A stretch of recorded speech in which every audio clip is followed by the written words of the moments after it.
আসসালামু আলাইকুম। সকলকে জানাই শুভেচ্ছা, অভিনন্দন। আপনারা সকলেই কেমন আছেন?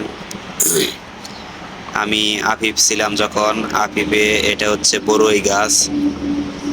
সৌদি আরবের মানুষ জানে কিনে আমার সন্দেহ যে আসলেই এই ফলটা খাওয়া যায়।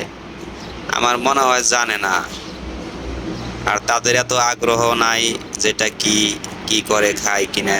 এটা আসলে আমরা বাঙালি যারা আছি, বাংলাদেশে যারা থাকি, তারা অবশ্যই জানি যে বড়ইগুলা খাওয়া যায়। আমার মনে হয় সৌদি আরবে জানে না যে এটা বড়ই খাওয়া যায়, এরকম বড়ই যে খাওয়া যায়।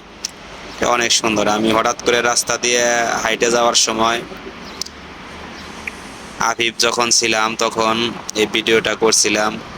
অনেক বড়ই গাছে, অনেক বড়ই, পাকা বড়ই, কাঁচা বড়ই, অনেক মিষ্টি সুস্বাদু। তো এগুলো আসলে কেউ খায় না, এদেশে মানুষেরা এগুলা খায় না। এগুলা পড়ে থাকে, পাকতে পাকতে পাকতে পাকতে পড়ে থাকে। দেখেন অনেক পাকা